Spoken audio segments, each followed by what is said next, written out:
Okay. Możemy? We ready to start? Yes. Yes. Okay. Okay, dear ladies and gentlemen, welcome to our webinar discussion series on the illicit tobacco trade. Today, we will discuss modus operandi, how actually the illicit trade is done. And of course, in relation to this, we will also discuss some of the organized crime schemes that appear together with the illicit trade. Today with us, and again, we're lucky, we have Livio Panic, who is a prosecutor for only 25 years and dealing with this on a daily basis. Then we have Milena Milojevic, who is internal auditor, and she deals with the EU funds and cross-border. So she will also be able to tell us more about modus operandi. Maybe not dealing with this on an everyday basis, but it's now appearing more and more. And last but not least, we have a pleasure of having a gentleman with us, Ludo Blok, who is a former Dutch police officer, who was, I believe, at least amount of time in Netherlands, but predominantly in international scene. And the last decade, Ludo is doing investigations predominantly in the private sector. So welcome, guys. It is a pleasure to have you for this panel discussion. Thank you, Sandra. Thank you. Pleasure to be here. Thank you. So let me just give a brief introduction on the topic. So in order to understand the illicit tobacco trade, we of course need to understand the distinction between different types of illicit tobacco, such as contraband, cigarettes, illicit whites, and cut tobacco. I believe there's a quite a lack of understanding what is the difference, because I think this is important also for the type of activities that are being done, but also the modus operandi that is being done with this illicit trade. And good understanding is relevant, of course, also for the prevention and detection. We will look at also the key smuggling routes, tricky smuggling routes along which the illicit tobacco reaches Europe. And we will definitely, because our focus is Southeast Europe, we will definitely pay a specific attention to so-called Balkan route, extended Balkan route, and we will discuss later what is extended Balkan route. And of course, we will look at the ways how they conceal their activities, you know, and also the transport documentation will show some examples while we discuss today. And of course, the last but not the least, as I mentioned, we will discuss also the organized crime schemes that go vis-a-vis also the illicit tobacco trade. Okay, so the details, I believe the details of the illicit tobacco trade and what exactly means is, I think, the best understood by those who are dealing with this on a daily basis. You know, but most of us really, when we think of illicit tobacco trade, we only think of, you know, counterfeited cigarettes, and that's it. They're being caught on the border, and you know, you shouldn't be doing this. So let me ask you a question just to clarify for our listeners. What exactly, I mean, what does illicit tobacco actually mean, and in what kind of shapes and sizes does this illicit tobacco trade come in?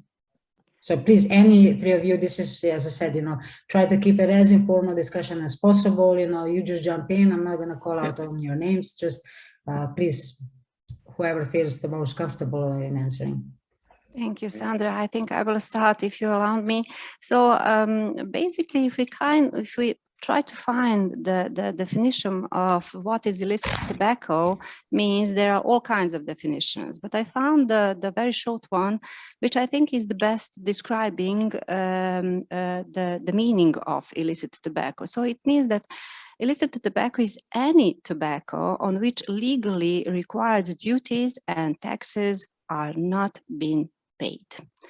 So why I choose this definition? Because it doesn't saying, do we speak about cigarettes, cigars, do we speak about hand-rolled tobacco? So it means, and it applies on all kinds of tobaccos, in all kinds of versions of tobacco, you can find it. Just for a small example, we will speak, I hope, about examples of smuggling, but recently we had a very interesting case. So if we compare this case with the large amount of the incomes that smugglers got, this is a very small amount, but it explains that in every phase of the tobacco, you can find some criminal activity. So every fabric finds an individual person who wants to raise tobacco. So the tobacco fabric provides basics, equipment, and everything else. They make a very strict contract with that individual person, and they are saying, okay, so you will use our equipment and everything that we gave you on a very specified area, and that is on the contract. So when the tobacco is raised and when the fabric gets the product, it seems that everything is okay, but it's not, because that person raised the tobacco not just on that specific area, but on other areas too. So nobody knows about those areas. He got the basics, equipment, everything. Those products are hidden. After that, they are sold on black market. So total criminal activity. Again, I'm saying very small amount. If we speak about, billions of euros and dollars, but I wanted to show you that in the beginning of raising tobacco, you can find fraudulent activity. Yeah, what I normally do is that I turn it around and say, okay, when is tobacco legitimate? And normally there are three criteria. First of all, is that all duties should be taxes and duties should be paid in the jurisdiction where it's sold. So not in a jurisdiction where because otherwise you get duties paid in one jurisdiction with low duties and then it's smuggled somewhere else, but then it's not legal anymore. So that's the first one. The taxes and duties should be paid. The second criterion for it to be legitimate is that it complies with the health regulations in the jurisdiction where it's sold. And there are different health regulations, so that's a point as well. And then the last one, it's more private law part, and that is that it's sold with the permission of the brand holder. Of course, we have also seen counterfeit tobacco being sold as it were real. Well, that's not legitimate either. And in practice, you see very often that two or maybe all three of these criteria are not being met when we talk about illicit tobacco. Okay. Only to add, after our Livia and Ludo said almost everything, that we will talk mostly about illicit whites, as known as cheap whites today, which refers to everything they already said. Okay, but before we discuss also the cheap whites or illicit whites, the cut tobacco. The reason why I'm focusing on cut tobacco is because the countries in our region, in our part, they're characterized by significant consumption in cut tobacco, and they're also often produced and sold in an illicit manner. And I believe that four countries that actually stand out. It's pretty much the entire region, but four countries that stand out, Montenegro, Serbia, Bosnia, and Croatia. They have the highest level of consumption of cut tobacco in Europe. Why it's so popular here in this region? I mean, is it riskier to traffic it in comparison to cigarettes, or is it the opposite because it's less riskier? Why we have such a consumption of cut tobacco in the region and therefore illicit trade with the cut tobacco? One of the reasons can be that it is a homemade cigarette made using a fine cut tobacco, and also called roll your own or make your own cigarette. Above all, we must know that it's certainly riskier for consuming because we cannot know the content, either the source of this product. For example, in Albania, cut tobacco is often illegally produced and sold on black market with aim to satisfy domestic part of demand. It is inexpensive. It is good alternative, especially popular after the economic crisis. And also because of cultivated tobacco, which is well known in our region, is still being taxed favorably, providing an increased incentive for this illicit tobacco trade. Just as a curiosity, I don't know, did you know that the most popular rolling tobacco is amber leaf? It is called amber leaf. And Serbia and North Macedonia has a very good field for raising tobacco. So among the better hand-rolled tobaccos are the tobacco from Serbia and from North Macedonia. I have to add on what Milena said, the cultural habits, which I was telling about, but this is again social cultural habit included with the socializing with each other. Coffee, as we said, kind of alcohol drink, and then there is a cigar or hand-rolled tobacco. People love to use it because there is opinion with those three you can relax. It is not good for our health, but you know the meaning. So we will do some cigarettes, we will have a drink, maybe a wine, or we will have a coffee, we will have a good chat, we will have a good time. So, you know, it is relaxed with us, but on good way when we think about it. So I will feel good. It will help me in some levels of my problems. I will relax with that. Maybe that is one of the answers. And it's easier to smuggle as well, the cut tobacco. Yes. If you look at raw tobacco, I mean, there is about 1 gram of tobacco in a cigarette. If you buy them in the shop, of course, the official ones. So you can make about 1,000 cigarettes out of a kilogram, which is 5 sleeves, or 50 packages, basically. But 1 kilogram of raw tobacco takes much less space. Sorry, to conceal. So it's easier to conceal. So it's easier to smuggle. Yeah, and it's cheaper, even cheaper than the illicit cigarettes. Yes. Okay, that's interesting. A very good point. And then we were talking about smuggling and the routes, the way it's being smuggled. You know, I mean, obviously, one of the explanations why smuggling is happening is actually the price differences, you know, between the countries, and this is why we want to smuggle them from, you know, for a cheaper price, and hence therefore illicit tobacco. And this was one of the arguments was also the differences in tax rates as well on tobacco. But is this always the case? I mean, is this the only factor that influences smuggling and the routes that they take? Is it also influenced? I mean, we discussed in one of our webinar series, institutional regulatory setup.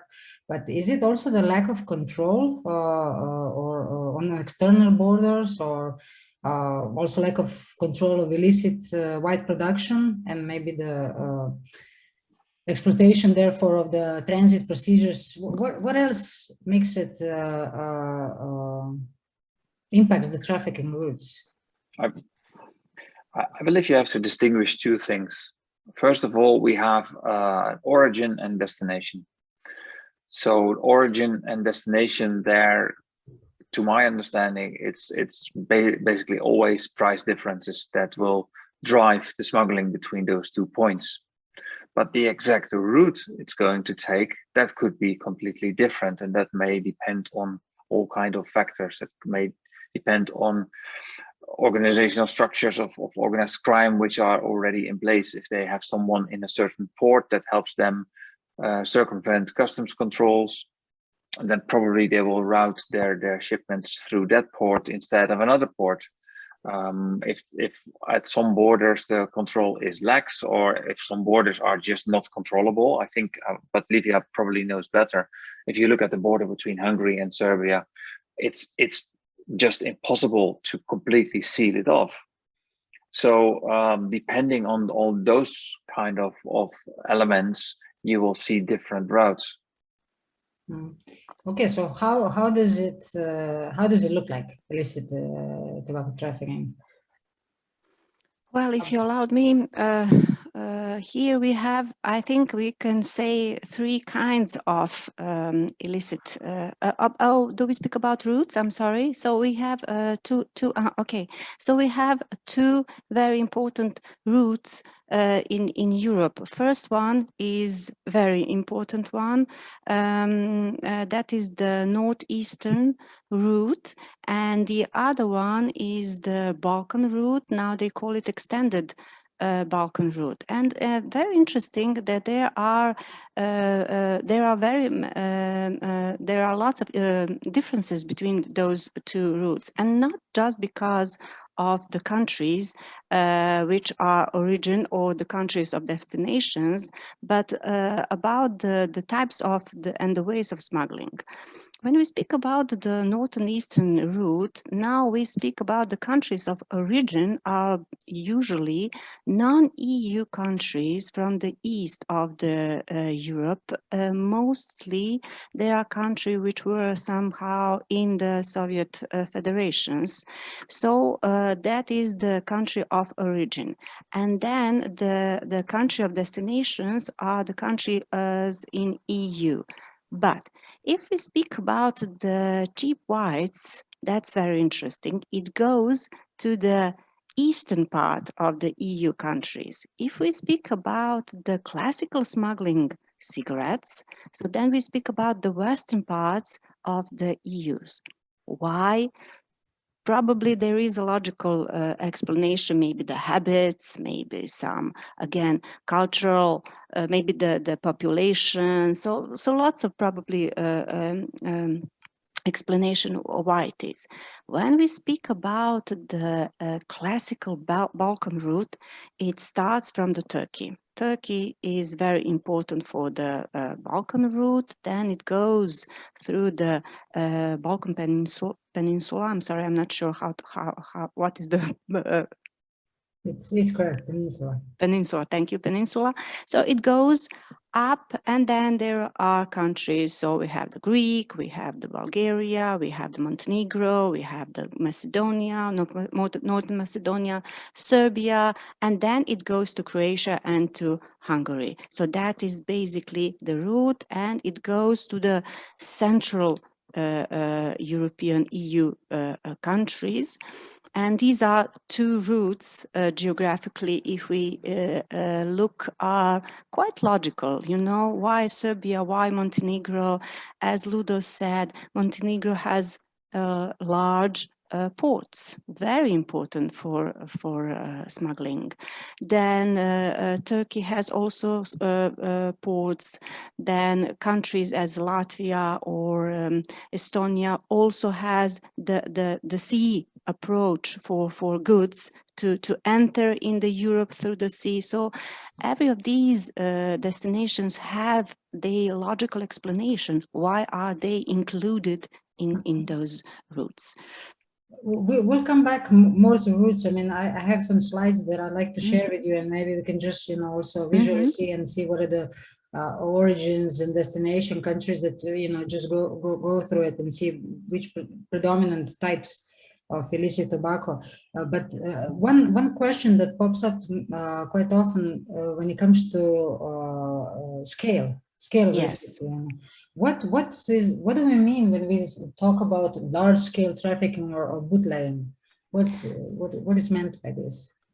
If I may start again, so we have 3 kinds of scales. We have the large one, large scale, medium scale, and the small scale, which is called bootleggings. So large scale is usually called transnational scale, and the organized group which are working as a large scale smugglers are professionals in their jobs. They are seniors, so they are not very young, and they are very, very experienced. Middle one is probably the regional one, you know. So I will later give you the explanation, the very good example of the middle case of the middle smuggling scale. And the most common, if we speak about the small scale trafficking, is bootleggings, which is a very common one in everyday life. People do it because of the several reasons. Sometimes people want to just have fun or some excitement in their lives. Sometimes they are going on a vacation and they decide they will earn some money when they go back in their countries because they will sold the cigarettes which they cannot be bought in their country. So lots of reasons why people smuggle cigarettes So individually. If a friend of mine who is a smoker from Slovenia asked me to bring 2 packs of cigarettes from Serbia, let's say, and how much is allowed? 1, yeah? One is allowed. So if I bring a second one, that will be bootlegging. Yes, Sandra. And if you cross here in Subotica, you will be my case. So please don't do that. Everyone does that. I mean, that's every smoker is smuggling, but on a very small scale. So if they come back, so then maybe and I know in most cases customs, they won't look. I mean, if you have a second sleeve with 10 packages, they don't really care. But and it's very often that's for personal use. But an interesting case is if you would look at, for example, the airport in Dublin. A package of cigarettes in Dublin, I think it's nearly 15 euros. So if you go on holiday and you take an extra sleeve, you can earn 150 euros basically, or well, of course, with except for what you have to pay for it. But if you, let's say, an Irish person goes on holiday in Croatia, they can easily earn 100 euro per sleeve.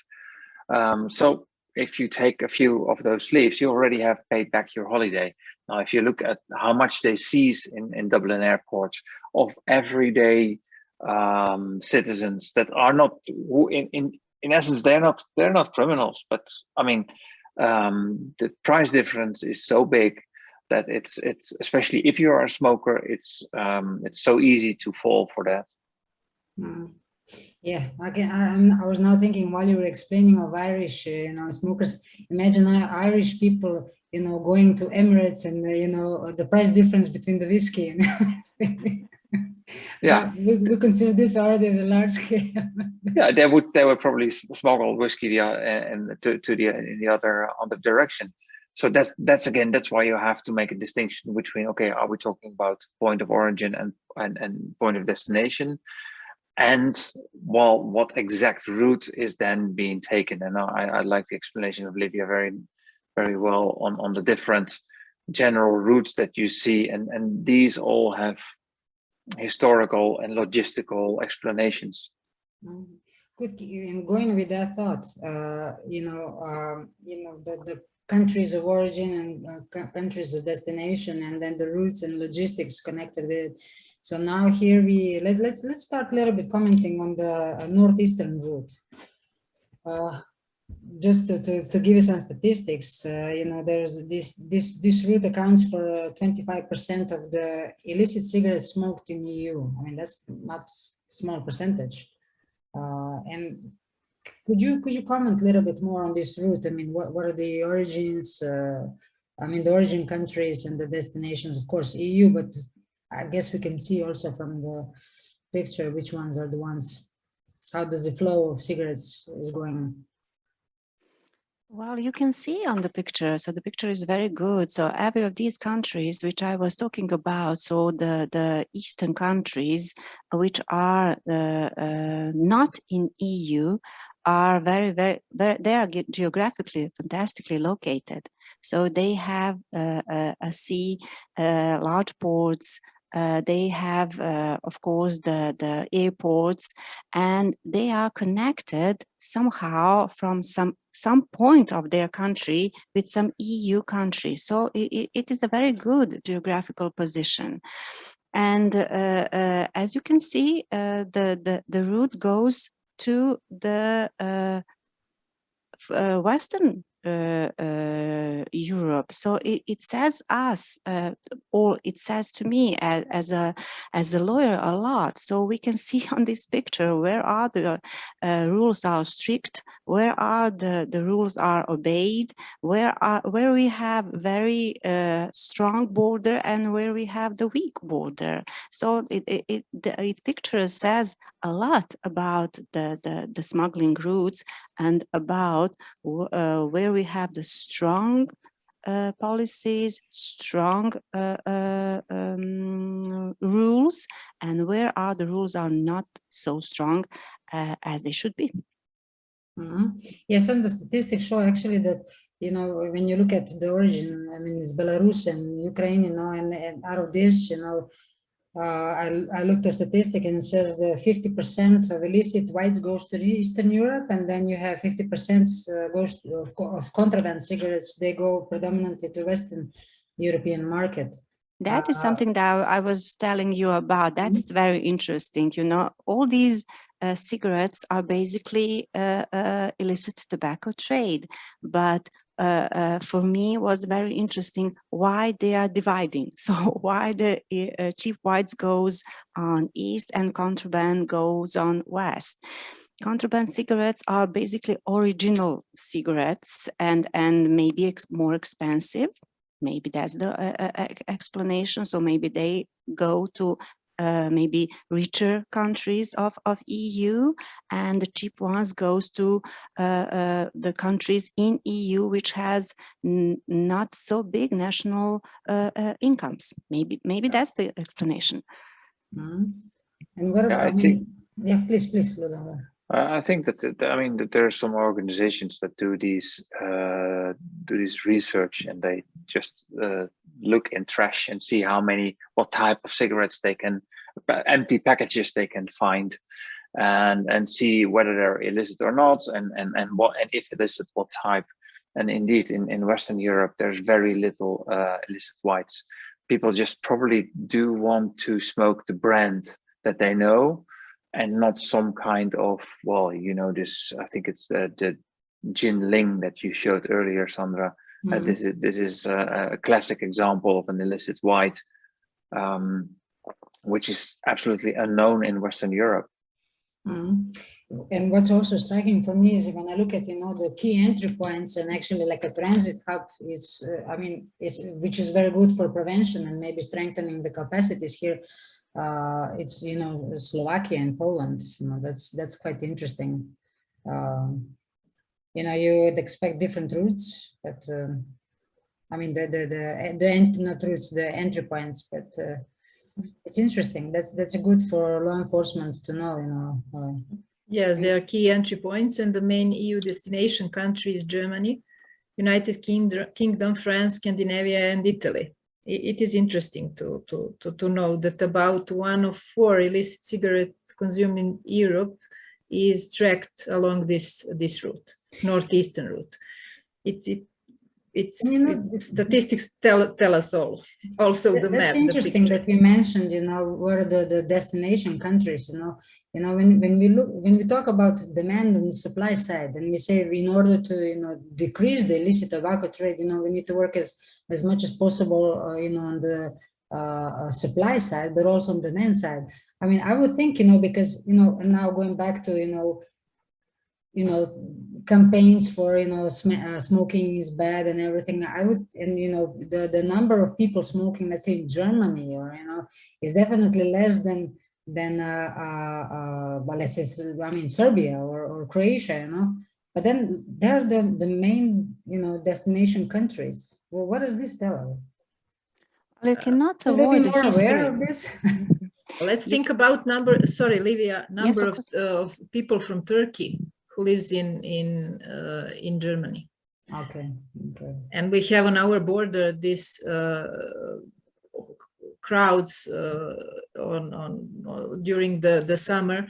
Then we can see when turkeys goes home from Yes. Germany and to Germany. Yes. So we are witnesses of this kind of, it is not migration, It's a summer migration. I actually think that you just mentioned what I wanted to say. So actually, if we wanted to forecast the increase of, of illicit trade, I think we just need to follow also how people migrate, whether it's summer migration or everything. So yes, it's a classical summer migration, what Milena said, and people usually use these borders to enter or to go out from the EU. So here through the Hungary, and they go down on Turkey. What I just wanted to mention, because these pictures also show us something that was in the very past, but it shows us that we had that Eastern and Western bloc. So I think these are some of the remains of those situations, which was very long time ago. But the criminal was the same then and today. And I like the point that Milena said about the Turks in Germany. We cannot forget that the population is changing. The European population is changing very much, because the migrant today is normal to work in one country and to have the family in another country, to be to have this summer migration, work migration. So it is now really, the Europe is changing totally. True. Yeah, and you mentioned, so we discussed now northeast route, and you also, Livia, mentioned the Balkan, the extended Balkan route. But there is also one that I think it's quite equally important that's also coming, it's Maghreb route. We can see what the predominant origin country.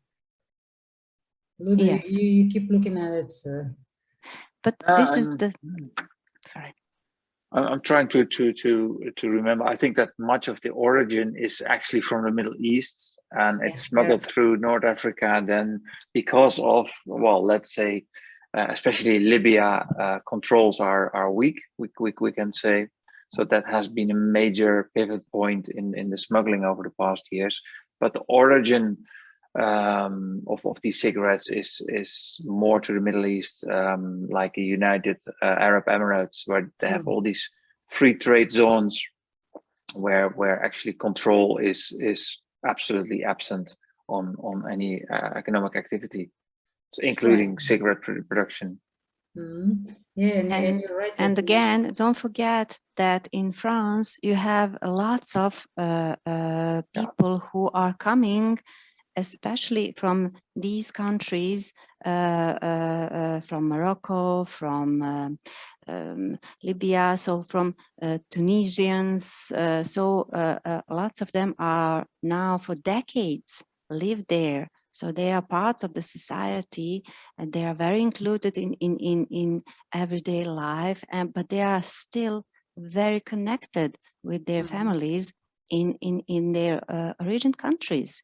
And these connections are very important, and the criminals using these connections for when they're planning tools for smuggling. And actually, if we compare now these two routes, we discussed quite a lot, migration of people, family connections, everything. Actually, I mean, the statistics show that there was the decrease in volume when it comes to northeast route, but there was increase in volume for Maghreb route. And can you guess how many, it's in billions of cigarettes are being smuggled via this route? It's huge. It's 10 billion. 10 billion. It's quite some heavy smokers in France. Yes. Yeah. An interesting thing is, of course, 10 billion. How many containers is that?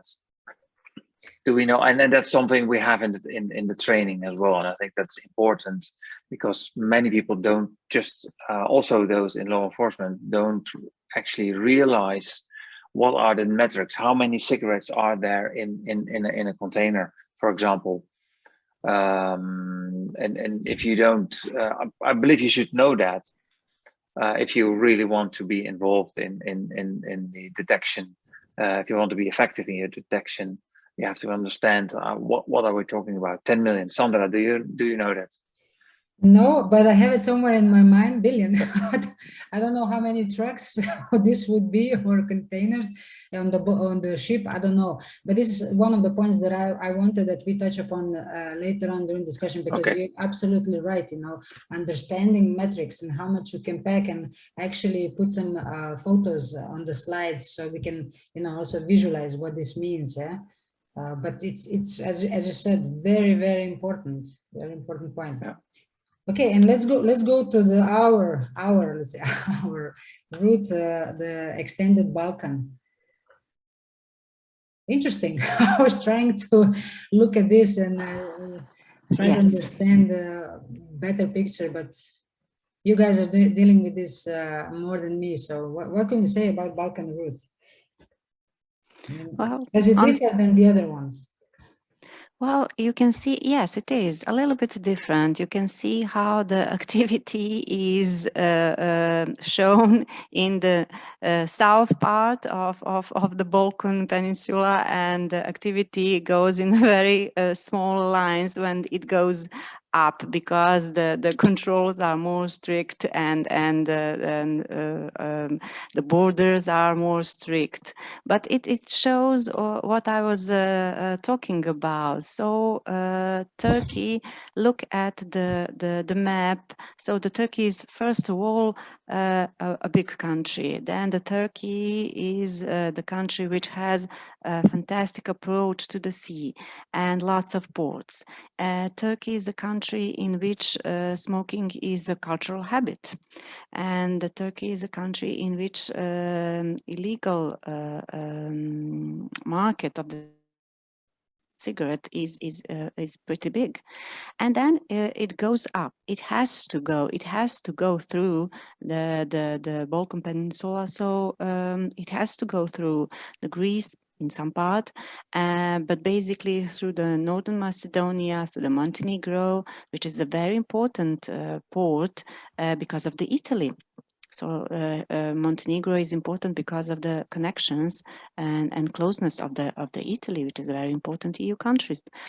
And then it goes up through the Serbia, and then here it stops a little bit. If we look timing, because then they need to find a way how they will cross the border, sometimes legally, sometimes illegally, because you know you can smuggle totally legally, because if somebody is not looking what you are have in that container, you cross the border very legally.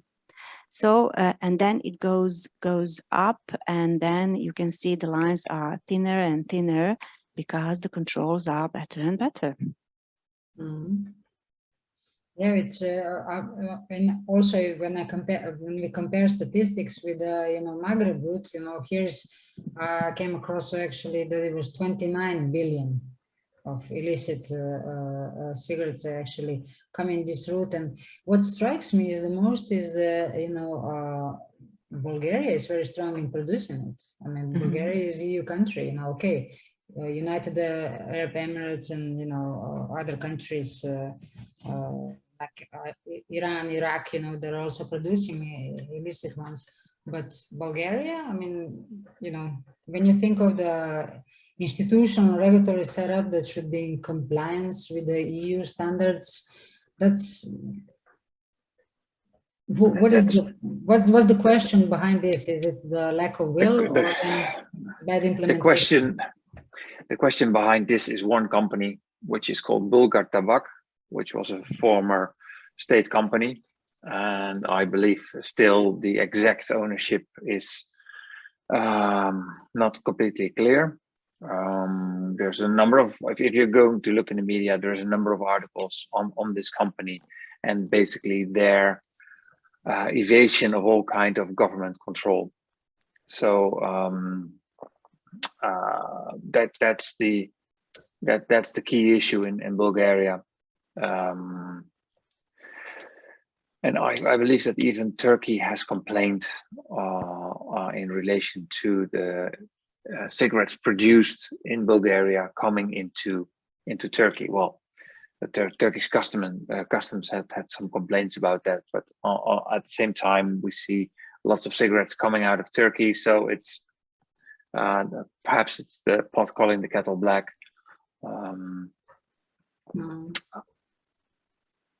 Yeah. Just to add that Greece, we didn't mention it because it's not summer still, but Greece is a hub for illicit whites, and these cigarettes from Greece are smuggled to Turkey, Libya, Bulgaria, and Albania, North Macedonia, Italy. We must mention the one that statistic again, these illicit whites have become most frequently smuggled type along the extended Balkan route. For about 50% of the illicit consumption is at Balkan Peninsula, and 40% of it is consumption is in Turkey. So. Interesting point.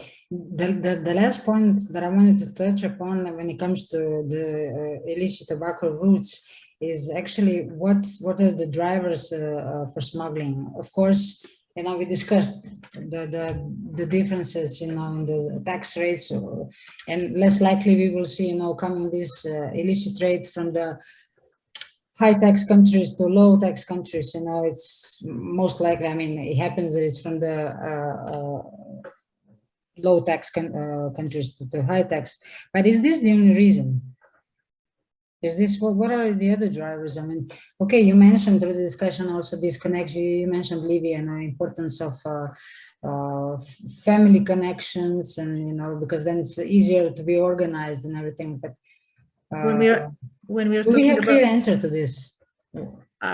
We don't know clear one, but beside prices and regulation in Bosnia, we can say there is a law framework that enabling Croatian cigarettes to be produced legally and then exported to Bosnia. So in Bosnia, there is a problem with law. Then in this region, post-conflict instability and economic hardship. It is globally sad, but we cannot avoid this fact. Then stagnating corruption, we mentioned it yesterday. Then today again, it is present. So you say that the existing smuggling routes, which let's say they are stable when it comes to this kind of illegal activities. You cannot avoid one more thing, you know, in these countries, what Milena said, there are a group of peoples who are doing this as their regular job because they don't have any other opportunities to work, or they don't want to find it. They found it easier to do, you know, and not too many work, but lots of money to get, and they choose this as a way of life.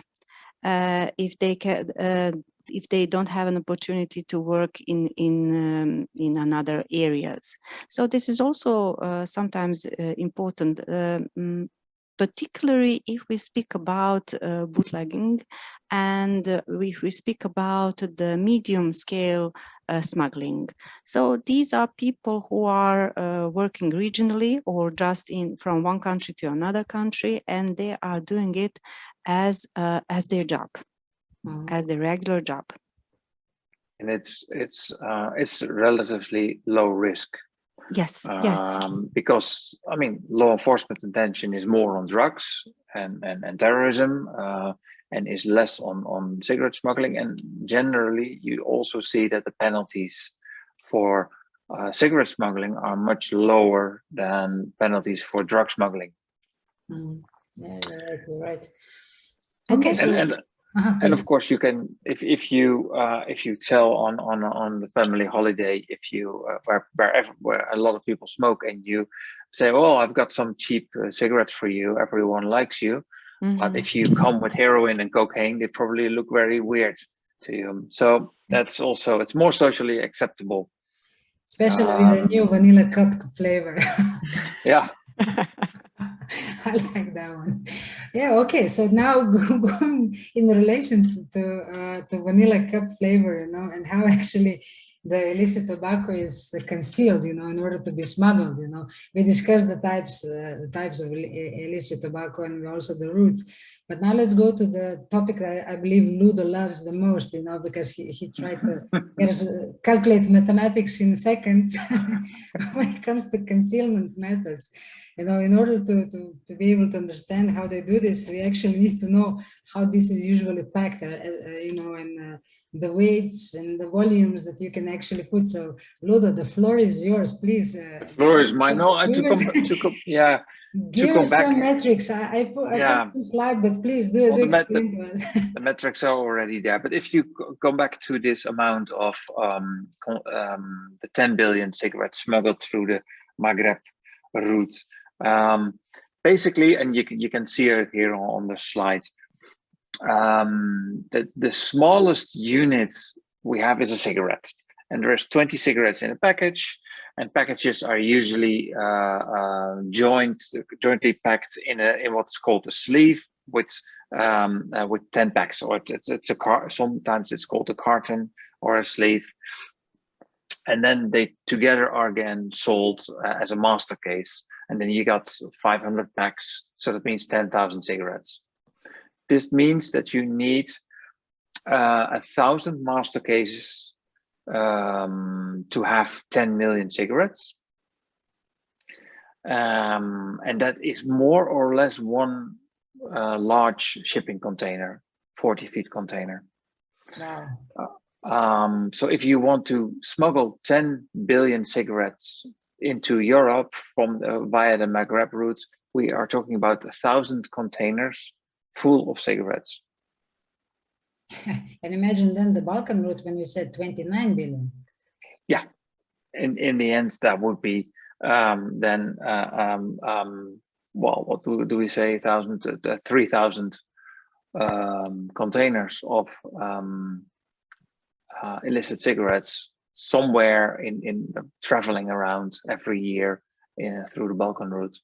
Of course, they are not always packed in containers. What you see is that the long distance transport is containers, but the regional groups and the bootleggers, they deal in much smaller amounts. Maybe they smuggle 5 or 6 master cases, or maybe 10 master cases, depends on the car you have if you cross the border.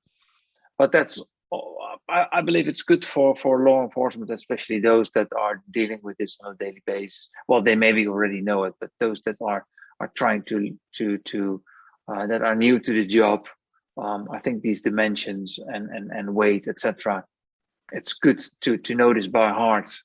So you can also, if you see a bill of lading, you can see, okay, there's so many. This is the weight of the load. Is this correct? Or should there be more or less? So you have some kind of understanding. How much is it? What are we looking at? Okay, so this is huge. But if we start from the very beginning, I don't know. Does Sandra know how much is the weight of one cigarette? Yeah, that's about 1 gram. And cigar? I don't know, because there's so. I mean, compared to cigarettes, there's 2 grams. 2 grams. Okay. And do you know the classical packages?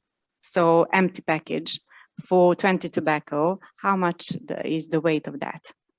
That's a few grams, but I don't know exactly how much. Yes, I know that it's about 16. It's about 16. Okay. Yes, it's about 16, and the package. I'm sorry, not 16. Empty packet is about 6 grams. So altogether, with 20 cigarettes in the package, it's about 24.2 or 3 grams. So it's a very small package, and it's easy to be smuggled if you smuggle a few packages. It's really easy, but it's a huge job and huge preparation to smuggle, as Ludo explained, these amounts of cigarettes. It's a really a preparation, a long-term preparation. And what are some concealment methods? Okay, now we go to the merry-go-round. The merry-go-round, yeah, basically the merry-go-round is a concealment method which exists only on paper. You're not really concealing visually, but what you do is that let's say you have, this is and I've seen this before, this is an example of Hong Kong customs. What they saw is that containers with cigarettes produced there were first sent to Japan, and then basically came the same route back, as if they would have Japan as an origin and therefore less suspicious. It's the same what we see, for example, with drug smuggling. If you have a container that comes out of South America, of course it will be checked by customs when it arrives in Europe, because everyone thinks, oh, there might be cocaine in there. But if they first sent it to Russia and then and it stays in transit in Russia, so it's not being searched there, and then it goes to Europe. Well, I'm not sure if Russia is a good example at the moment, but anyway, any third country which is not a cocaine exporter or not known as a cocaine exporter, the chances that the container is being picked out, being selected for inspection is much lower. So that's the merry-go-round. You just make the containers go from point A to point B and then back from point B to point A, and there they arrive. They can be in transit there, but they can also, let's say you have bought as a criminal, you have bought a full container of cigarettes legitimately, but you export them, so you don't have to pay any taxes and duties. You export them, and through this merry-go-round, you re-import them again, but only now you do it illegally. You don't declare at customs that you are re-importing them. You declare something else on paper, something of low value, and now you have the same container full of cigarettes, but without customs duties paid. Now you can sell them cheaply. Yeah, obviously, then you have to falsify some documentation and everything. Falsification of documentation is always involved. There's here especially, because unless unless it's really bootlegging, trying to cross the border without being detected. But if we talk about large quantities which are being shipped in containers or trucks, it's nearly always with false paperwork, because you have to cross that border with such a large amount. It looks like a little bit like a money laundering. So those steps when you want to, how you explained, Ludo, my first thought was a money laundering and the phases of money laundering. Yeah. So to hide the origin. Exactly, you're laundering the origin of the cigarettes, make it appear as if they have a legitimate origin, and that's the same what you do with money laundering. Yeah, the principle behind it is the same. Yeah, and what are some other concealment methods? I mean, merry-go-rounds, we hear it's one of the methods. What are the other popular ones? Well, if you talk more about regional ones, in this case, we talk about full containers. Yeah. And if you know that, for example, in the port of Rotterdam, I think there is a few thousand containers arriving every hour. So it's impossible for customs in any large port in the world. It's impossible to check all the containers. So they work with risk-based assessments. So you try to, if you can beat the risk assessment system, your container probably will not be picked out. But if you take a truck full of cigarettes and you drive from Serbia to Hungary, for example, well, one of the concealment methods is just we had this. There was this large case with wood chips. So you have a truck and you stow it halfway full with cigarettes, and on top you put wood chips. And wood chips is a low-cost material. And then, well, if there's a visual inspection, customs won't quickly detect that there's cigarettes there. Let's show some example. Maybe this we can also further discuss the concealment methods. Here's one that was from Romania, was going to Naples. Yeah, that's an interesting case. There's some journalists have been digging into this case. And here there was actually the factory in Romania was one of the factory managers is suspected of having been involved, and she was prosecuted as well. I think it's a factory in Romania which is owned by the Chinese state tobacco, or indirectly owned by the Chinese state tobacco company. And what they did here is that they made two exactly the same containers, as I remember correctly, and they loaded one container in Romania with cigarettes, and it was stated that it was for export to Libya. So this is a picture of the original customs documentation, the bill of lading. And they said it was in transit, and it would go, I believe, through Naples, and then it would be sent to or Salerno. Yeah, Salerno, I see. Sent to Libya. But what they would do is, just before it went on the boat to Libya, they would change the containers. They would do so that the container with cigarettes would just remain in Italy. And they would put another container, but which they made exactly the same, with the same number, etc., with just rubbish in it. They would put it on the boat, and that would be being sent to Libya. So okay, so this is the example of what we say misdeclaration, one of the concealment methods. Yeah. Misdeclaration. And misdeclaration can be in different ways. So it can be misdeclaration where you state, okay, it stays in transit. But in fact, it doesn't. It is not in transit. You upload it in that jurisdiction. But misdeclaration can also be, okay, it's we ship wooden furniture instead of that. You say that we ship cigarettes, and that you hope there is no visual inspection. Okay, so we've seen the example, also on the slide, merry-go-round, and then this misdeclaration. What about cover-ups? There's one. Cover load. Yeah, this is the cover load I was talking about. This is a case where there was, I'm not sure, but I think there was Canada. This photo is Canada. They just had a large truck, and they had cigarettes in there, and they covered it with wood chips. Yeah, it's very, very simple. You don't have to, of course, you probably have, if you cross a border, you have false documentation, because your documentation says that you have only wood chips. But it's actually, this is difficult to detect, because customs is not, especially if there is a route.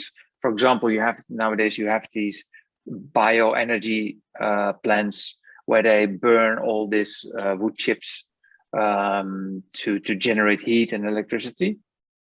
If you use a route towards a plant like that, customs wouldn't look twice, unless of course they have intelligence. Yeah. And that's why the cooperation is so important. Livia, I keep going back to this vanilla cake. You like that? I really love it, because I never heard before. I never saw a photo before that someone was smuggling a cupcake. Yes. So I'm now trying to imagine all this, the metrics and the sizing. How many cupcakes or cakes were there, and what was the size of these cakes, and how was this in the world detected? Well, the border is usually works. First of all, they have tips. which is always a very good, you know, information that something that will happen. One, yeah. Yes, and it's always good when they have tips. Then there are some regular activities when they check on the border, and of course, you know, every country has his intern informations. So according to those informations, sometimes it looks like customer officers found something accidentally, but it's not an accident at all. We had, now Ludo remind me, we had in the late 1990s a very big case of cigarette smuggling, and it was, you know, the case in which the corruption, the politics, everybody were involved. In brief, two brothers had their own company, and they were importing legally cigarettes. And that was okay. They had storages, so that activity was quite legal. Of course, the cigarettes were coming from the Bosnia and Herzegovina. After that, somehow they had a fantastic accountant. I hope they paid him or her very well, because she or her did a tremendous job hiding through the papers where these cigarettes were designated. But they were exporting containers and the trucks full of cigarettes for 2 or 3 years. How? They had a border officer who, especially one border, a border officer from the Serbian side, a border officer from the Hungarian side.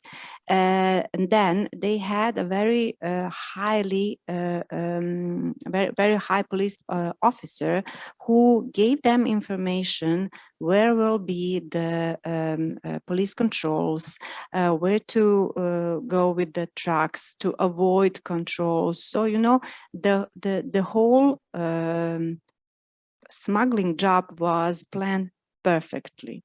So perfectly that they did it without any problems for 2 years. In third year, now, you know, there is a lot of money which came back to them, and everybody wants the part of the cake. Probably they didn't cut it in the pieces, that cake, how they should do, and somehow they found out that what is happening. But what is interesting, that the export papers on the border were they were exporting toilet paper. So tons and tons of toilet papers, but basically the containers and the trucks were full with the cigarettes. It was a large and a huge case. Unfortunately, it lasted for 10 years, very, very long. It finished with the conviction, but it was a few years of prison for those of them who were alive. But it was a good case, school case for the students, how you can smuggle and who can be involved in the smuggling business, and how you can counterfeit papers and you know, to finish the whole circle of smuggling. So here we had the two very good export-import companies, a very high position police officer, very high position border officers from the both sides, storages, facilities on the border. So unbelievable operation. Yeah, it definitely, then when you hear these examples, I mean, you think when you talk about the size, I mean, you know, who does it? When you, Livia, mentioned at the beginning that you have large scale, then you have, you know, medium scale and small scale. I mean, for me, definitely this type of concealment methods, I mean, you have to be really organized, you know. Yes, but Sandra, this was an example of medium scale, because it was, you know, only regional. It was not transnational, because large scale, it includes transnational So the route from Turkey and, you know, from all of these countries to the Western Europe. This was regional, but the income was unbelievable. They respected all the requests from cross-border cooperation, joint staffing, joint financing. They had equally Yes. part of cake. So that should we do in our institutions and in our regulatory environment, to cooperate. Yes, yes, yes. I don't know what happened with the police and border officers from other side. I really don't have that in information, but I think that we should share the information what was happening to help the colleagues abroad so they can find where the weaknesses on the border and to deal with them. Yeah, but Livia, even though you say, you know, it was a medium scale regional, you know, I think it was very well organized. I mean, this example, very well organized. And but when Perfect. I think also of the region and on a, you know, the quite large number of bootlegging in the Balkan route, you know, I'm thinking of them putting in hidden compartments, you know, those cars that have in the bottom, double bottom, whatever, you know, so usually there doesn't involve, you know, this complete organization, the entire network, you know, and falsifying the paperwork. Usual moment when they, we would say colloquially, fall down is the country of destination, because they prepare everything, but and they think usually that their job is finishing when they smuggled. But no, you have to storage those cigarettes somewhere. You have to hide them. You have to find somebody who will distribute those cigarettes. So this is the moment when usually smugglers, we are saying, fall down. So then they are discovered. But see here, what we see on the slide is there's some examples, you know, of concealment methods that were found in Croatia recently, and also Poland. I mean, even this for me is quite innovative. This is very usual for us, you know, very, very usual for us. And the whole, you cannot, there I saw smuggled cigarettes in every hole of the car you can imagine, you know, even where the empty hole, the double hole where you put the gas, you know, so it's dangerous. You can explode, but people are risking and smuggling cigarettes on that way too. But since you're very interested how it looked like next time when we find that very specially flavored cupcake or cream cake, I'll first taste the cake. Yeah, but there's also one of the examples. I mean, the same, you know, on the let's say the medium or small scale, you know. I ran across the interesting statistics going now back to metrics, Ludo. You know, how many packs actually you can put of cigarettes in the double floor, in the floor of the vehicle? That depends of the floor, but I see that if you have 6,000 packs here on the one on the left side, even if the smuggler himself only makes 10 euro cent, 20 euro cent per package, they already have got a nice trip across the border. And if they do this as what is called end smuggling, so they do it very often in these smaller amounts, yeah, then you can make a good living out of it, I guess. Yes, and the organized, if they are a little bit organized, then they, like in drugs business, they find mules who will smuggle this for, they will risk, okay? They found ladies with the babies, you know, families with 2 or 3 kids who are yelling on the border, they are crying, you know, they do all the destruction they can to avoid control. It seems like it's quite well organized, even with the, you know, ladies screaming and kids crying. So that's quite well organized. they are paid for that. They are paid for that, and one of the very organized, I would say, a chief of bootlegging smugglers here in my area is the lady Sandra. Oh. And she was in prison. She went out from the prison. She did it again. Then she got in the prison again.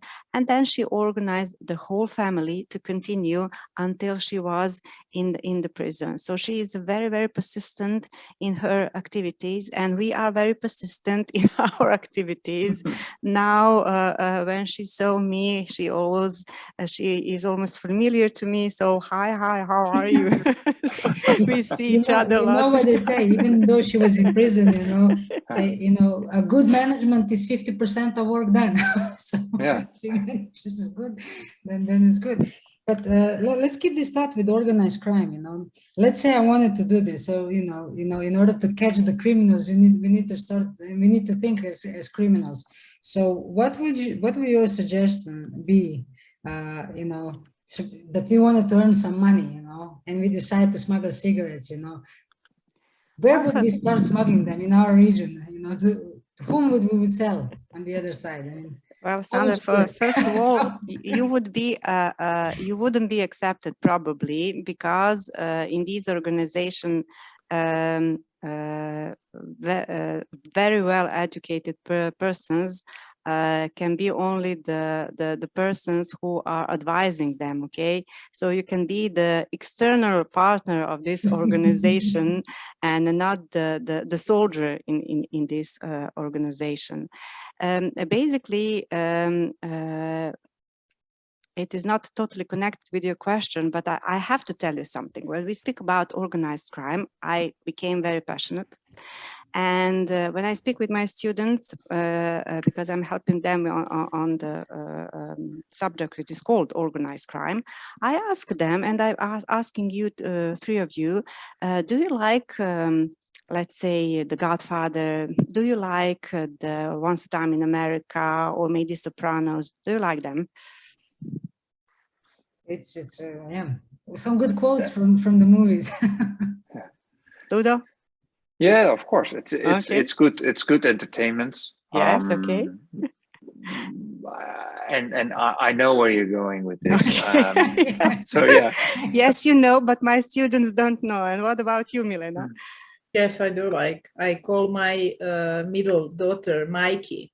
Uh-huh. I'm leaving The Godfather.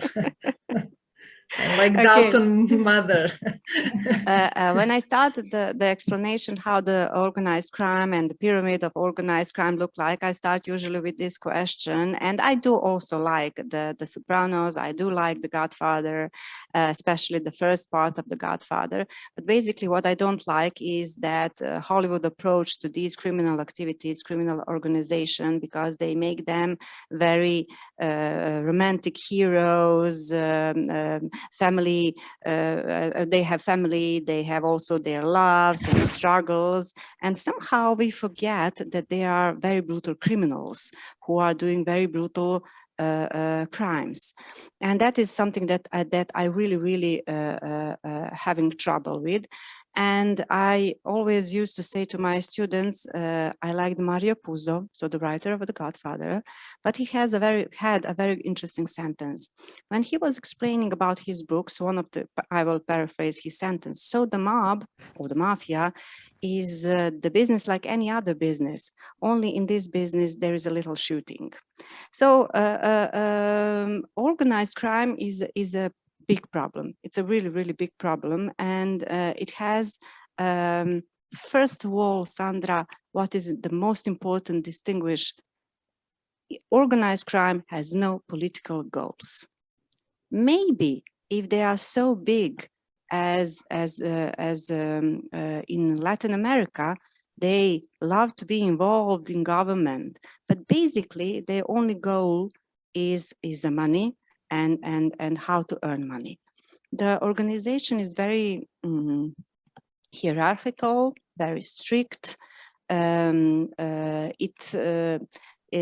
has a limited membership, so I cannot come and say, oh, I want to be the part of that organization. I have to be introduced.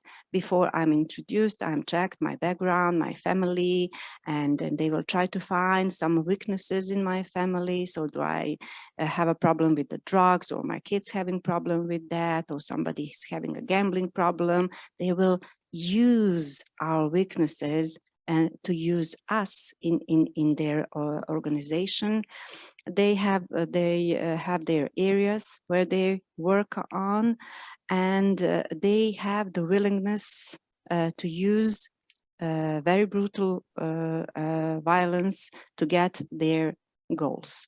So the organization is like a pyramid, and each level doesn't know the above ones. Maybe one person you know in the organization, which is normal, because if they are arrested, the information they have is very small, and they cannot damage the highest, we would say capo di capo, if we speak about the mob. So from the beginning, Sandra, you have to know somebody who is in that organization, and you have to say or start inquiring about it. Then you will be checked, and then they will decide, will they let you in the organization or not. The most important things are two things: your motives, why you want to be the part of that organization, and can they use some of your weaknesses so they can properly use you as a member. That is the very, very brief explanation of the criminal pyramid of organized crime. But here there was a research done by KPMG and Project Sun report. Actually, was precisely on the illicit tobacco trade. They said that, as you were saying, this strict pyramid structure, you know, they say now, and you can see it on the slide, it looks like this. I mean, can you comment? Do you agree with this one, or does this depend on the maybe the methods, the types, what they're trafficking? I mean, smuggling, or the routes. Yes, I wouldn't divide like this, you know, then and now, because I really think that we still have the pyramid in some larger organization. You cannot act if you don't have strict rules and divided who is doing what. If you have the scheme as it shows now, it can look like it can be done like this, and it's a modern way of pyramid. But if you can see in the circles here, you also have the pyramid. You have bigger circle and smaller circles, and I can tell you that the person in the middle with the biggest circle is the person who is the master of this operation. He has like this guy that's on yes, it maybe doesn't look like a pyramid, but if you put it in the pyramid way, you will have the same picture as it was then. You always have to know who is the chief and who is the executor and who is doing what.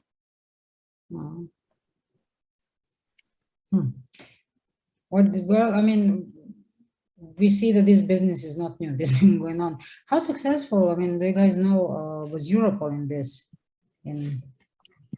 Very, very successful. According to the information that we got as a country, as a police enforcement, as a prosecutors, we are getting so much very valuable informations, and not just, Sandra, valuable, but immediate information. Now that is something that I like in this organization. So, you know, we asked them, and they almost immediately you got the response. So I'm very satisfied looking through my job, how they are doing and how they are helping us.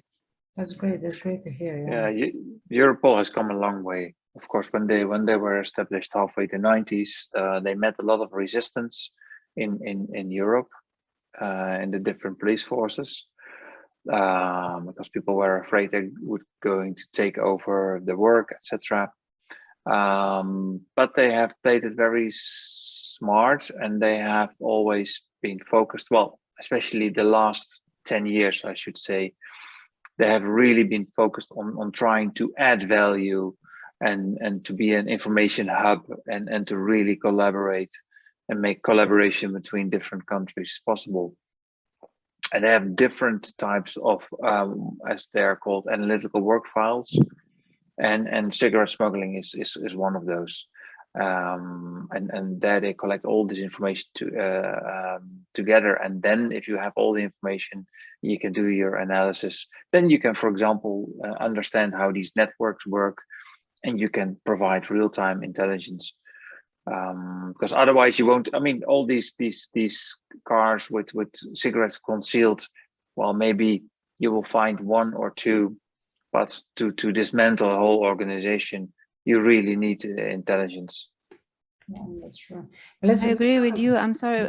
I just wanted to tell you, Sandra, so the database which Europol has is so important for everybody. So for police, for the border, for the people who work on border, for the prosecutors. So really, really helpful, really. Mm-hmm. Yeah, that's true. Ludo, you mentioned before, when we discussed the extended Balkan route and Bulgaria, and you mentioned the name, and I see it now on the slide, Bulgar Tabak. Mm-hmm. Yeah, Bulgar Tabak. This is that the source of evil? Yeah, that, well, one of the sources of evil. But the thing is, what we normally think of when we think of illicit tobacco trade is that it's produced somewhere far away, maybe Russia, Ukraine, or wherever, or Middle East or China. China is producing a lot, and then it has to be smuggled inside the jurisdictions. But that's not completely true. There is all kinds of illicit, but also legal factories around Europe, around Southeast Europe, Turkey, well, Bulgaria, and many countries. They have your own local cigarette production. They have their own local cigarette production, and those are, of course, immediately also, in theory, a source for either contraband or for illicit whites. And one country has their controls better in order than other countries, and it appears that in Bulgaria, this Bulgar Tabak, it has some kind of political krisha, I would say, roof, and they are still able to flood the market with well, cheap whites, mainly, as I understand. Mm-hmm. But and going now back to discussion when we had with organized crime or structure, I mean, we tend to think, of organized crime just as individuals, but it can be also the companies that can be, organized in this pyramid structure. So or yeah, or it could be that here in this case, Bulgar Tabak, and I don't know the case in all its details, but what I do know about it, it seems that the whole former state enterprise is now part of is owned by some criminal groups or a criminal group. That's one thing you see here. But for example, in Romania, what you saw there is that one of the managers of an otherwise legitimate factory helped smuggling out the cigarettes and knew that the paperwork was basically false. So that's just one individual, but it can be both, I guess. Sure. I mean, behind every organization, I mean, there's an individual, but I see here more of a structure like organizational. And it's a classical, Sandra, scheme. Look how many, they call it foundation, how many basically firms you have here. And what is also very important, here we can see close to Bulgarian PM. So it is connected with the high politicians. So you cannot work on this level to have included so many companies without help from the government. Mm-hmm. Yeah. There is no chance you can work it out without help of the politics. No, Yeah, not but we on, talk on about that this scale. more large scale, yeah, large scale. Yeah. Not the ones that you pack into the double Yes, bottom. yes, it's a I mean, classical it large can scale. be, but with transnational, you would expect some. Yeah. Yes, some, yes, yes, yes. Somehow I always the large scale I'm connected with the transnational. So it has to go through several countries or come from several countries. Then it's a really large organization and it's a really classical large scale criminals or organized group. And was this Olaf that helped to detect this? Oh, not Olaf, pardon, Europol. I don't know, because this, what I understand, this has been drawn up by investigative journalists from Bulgaria. So I'm not sure to which extent this already has been resolved by law enforcement. Okay. And that's all. And that's by the way, that's interesting. There is a lot of material on tobacco, illicit tobacco smuggling in Southeast Europe, uncovered by investigative journalists. So they're always an interesting source to look for background information and who is who. Sure, sure. And what about this case? I mean, here we see that in Croatia. There was also. Yeah, this was an interesting case where basically it's the connection with organized crime. I should say the connection between illicit tobacco smuggling and organized crime also shows that it's just one of the commodities they are interested in. They will also smuggle drugs or humans or whatever they can make money of. But cigarettes is usually, or tobacco is usually the least risky one. It's a step up method just to make some money before they go into the real big stuff like drugs. Yeah, and this was done actually detected by Europol, so it was one of the. And recently we had one of the largest ones, seizures, just recently in the region. I don't know if it was even a couple of months ago or something, a few months ago. It was also one of the big. Good. Maybe just before looking at the time, we discussed pretty much what I wanted that we cover through this webinar panel discussion. Just also from the types to the main routes, the way we conceal, and of course in relation to this organized criminal groups. To again leave either on positive or a negative note. What are your final thoughts when it comes to routes? I mean, do we expect somewhere when we forecast and look at the migration and current issues that are going on, do we expect any of these three routes to have an increase in volume and the other ones decrease in volume? And how do we expect now also with the application with all this international regulation and protocols? What is your, let's say, forecast? Are these organized crime groups going to decrease? What's going to happen? If we speak about the routes, I don't have any information about the Maghreb routes, so I can't tell about it. But if we speak about the northeastern route and the extended Balkan route, the numbers in the northeastern route are going down. So the strict rules, and there will be always smuggling.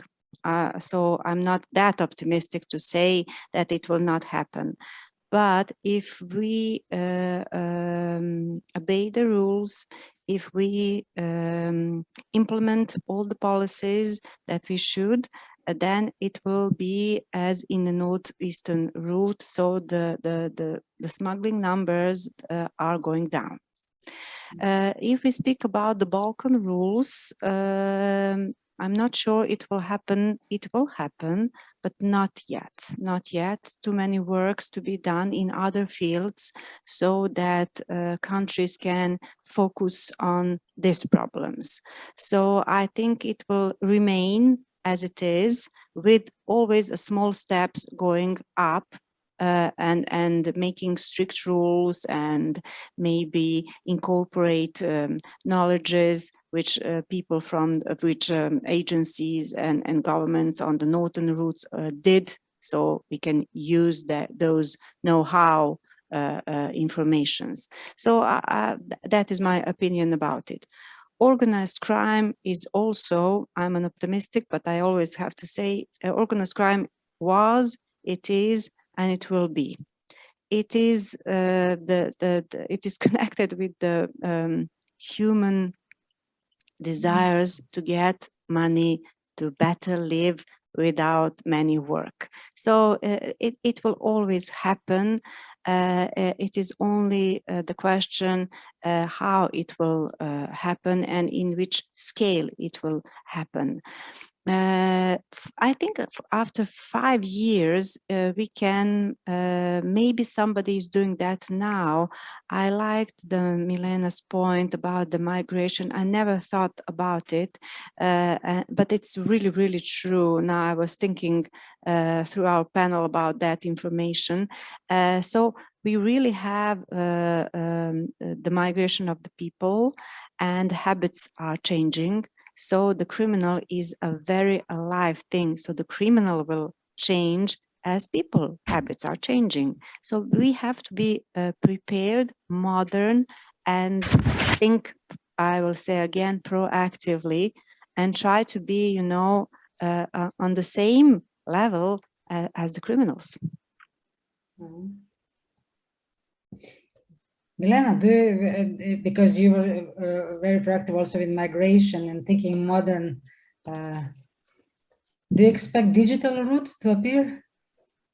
Oh, we were talking about one word before recording. I remember which word was it about. Our kids wanted to watch some program or movie, and they wanted to watch it in future. So what's the word for it in Serbian? Bingeovanje. Yes, it is. binge watching Yes. in English. Binge watching, yes. So I would like to binge watch what will happen. What in the world does it mean, binge watch? I would like to binge watch what will happen with illicit trade tobacco in Balkan route.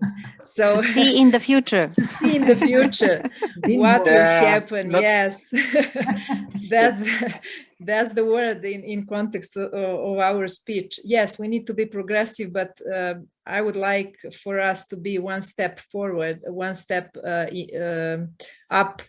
Not in line with criminals, but to be more smarter, if it is possible. If it is possible. So that's why, to repeat, to be proactive and to keep on this preventive side of medal. That will lead us to maybe decrease percent of illegal tobacco traffic in future. I cannot see or forecast something different than Livia said. Ludo, what do you binge watch? Well, I'm currently actually binge watching Dexter. It's very old. But and I have a lot of sympathy for him. Well, I shouldn't have, because actually he's just a killer, but still. So that's yeah, binge watching. In terms of this problem, I'm always have to remind myself that law enforcement is never the full solution to any problem. It's there to make sure that society isn't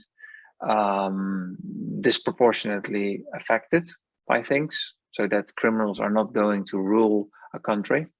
But we shouldn't have the illusion that we can that law enforcement will ever eradicate smuggling or eradicate organized crime, because that's just not how humans work.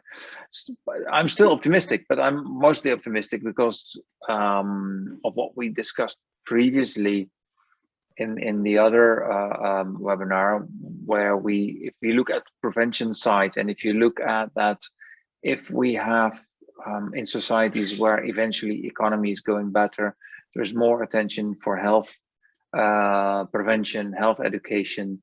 So the amount of people that will be smoking will go down in the future. It may take some years, but the demand side will go down. And with that demand side going down, also this problem will slowly, but eventually it will get less. Great. Okay, let's end this webinar discussion with this note. I again thank you for a very fruitful discussion. I hope our listeners also enjoyed it as much as I did. Once again, Milena, Livia, Ludo, thank you for taking time to share information, thoughts, ideas. Let's keep binge watching and let's do more of the prevention. So thank you very much. Have a good day, and we'll see each other in next series of webinar panel discussion. Thank you. Thank you. Thank you. Thank Thank you. you. Bye. Thank you. Bye-bye.